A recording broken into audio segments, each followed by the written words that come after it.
राधे राधे दोस्तों। आज की कहानी है मुहूर्त। नेहा के लिए आज का दिन बहुत महत्वपूर्ण था, क्योंकि आज शादी में वह आने वाला था जिसके नाम से ही उसका दिल धक धक करने लगता था। मगर नेहा के पास पहनने के ढंग के कपड़े भी नहीं थे। वह पड़ोस वाली भाभी के पास गई और बोली, भाभी, मुझे एक ड्रेस पहनने के लिए दे दो, मुझे शादी में जाना है। भाभी बोली, मेरे पास नई ड्रेस तो नहीं है, सभी पुरानी हो गई है। नेहा की आखिरी उम्मीद भी ख़त्म हो गई।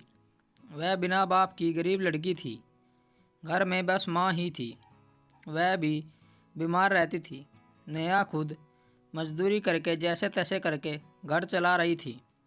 फिर वह वापस अपने घर आ गई और अपनी ड्रेस को देखने लगी, जो सबसे ज़्यादा ठीक हालत में थी, मगर वह भी दो जगह से फटी हुई थी। नेहा सुई धागा लेकर बैठ गई। जो छेद हुए पड़े थे उनको रफू किया, फिर ड्रेस को पहन कर देखा। शीशे में देखकर उसने खुद को तसल्ली दी कि ड्रेस नहीं ना सही, मगर उसका चांद सा मुखड़ा तो निखरा हुआ है। उसके पड़ोस में लड़की की शादी थी। जिस गांव से बारात आ रही थी वो उसी गांव का तो था। उसको देखकर उसके कलेजे में हुक सी उठती थी, जिसकी याद आते ही वह सब कुछ भूल जाती थी। वह पहली बार उसे पड़ोस के गांव के मेले में मिला था। देखते ही बोला, लड़कियां तो बहुत देखी, पर तुम जैसी आज तक ना देखी।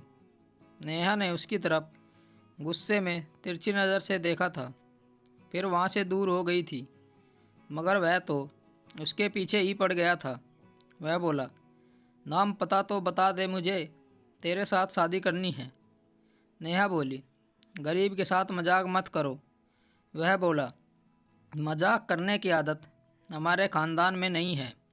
फिर वह नेहा की माँ आ गई थी, इस कारण वह और कुछ नहीं बोल पाया था, मगर वह चुपके से एक चिट्ठी नेहा के हाथ में दे दिए था, जिस पर लिखा उसका पता लिखा था।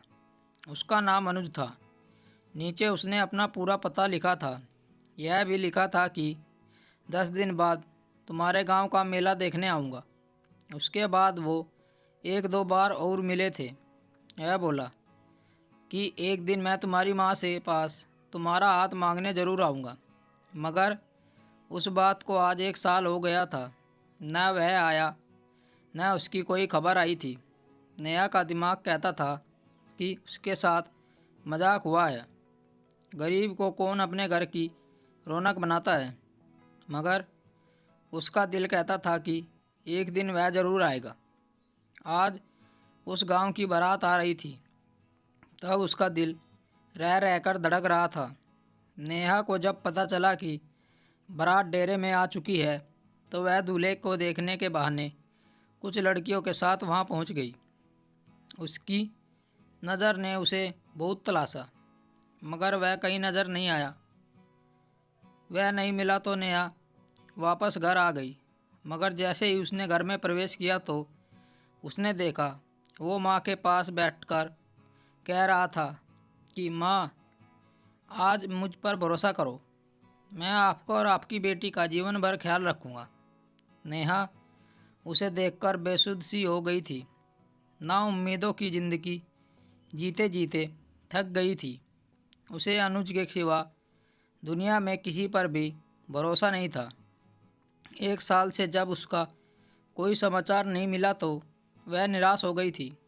वह माँ के पास जाकर ज़मीन पर बैठ गई।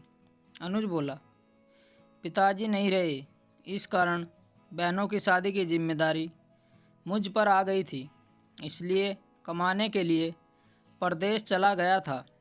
बहनों की शादी करके अब फुर्सत मिली। वह बोला, अब बताओ कब बारात लेकर आऊँ। नेहा बोली, बारात की सेवा करने की हालत में हम नहीं हैं, घर की हालत देख रहे हो ना।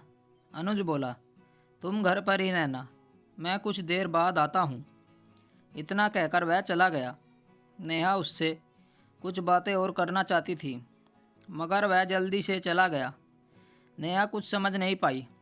रात के 9 बजे कुछ लोग आए, उसे शादी का जोड़ा देकर बोले, तैयार हो जाओ, जहाँ शादी है उसी मंडप में तुम्हारी और अनुज के फेरे होंगे। इतना कहकर फिर वो लोग वहाँ से चले गए। नेहा पागलों की तरह उस शादी के जोड़े को देखते हुए बोली, तू कहती थी ना माँ कि एक दिन तेरे लिए भी कोई राजकुमार आएगा और लाल जोड़े में दूल्हा बना कर ले जाएगा।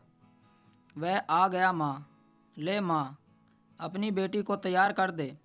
फिर एक माँ ने आंसू बहाते हुए बेटी को तैयार किया।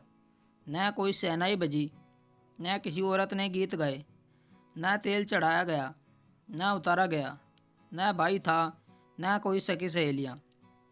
जब नेहा तैयार होकर मंडप में पहुंची तो सबकी नज़रें फटी रह गई, क्योंकि रात में चांद ज़मीन पर उतर आया था। फिर वो सब मंडप में दो लड़कियों के फेरे हुए। एक मुहूर्त के फेरे थे, दूसरे नेहा और अनुज के फेरे थे, जो बिना मुहूर्त के थे, जिनका भगवान ने स्वयं मुहूर्त निकाला था। स्टोरी को लेकर आपकी क्या राय है, नीचे कमेंट करके ज़रूर बताइएगा। ऐसी ही और बेहतरीन कहानियों के लिए हमारे चैनल को ज़रूर सब्सक्राइब करें। कहानी सुनने के लिए आप लोगों का बहुत बहुत धन्यवाद। राम राम दोस्तों।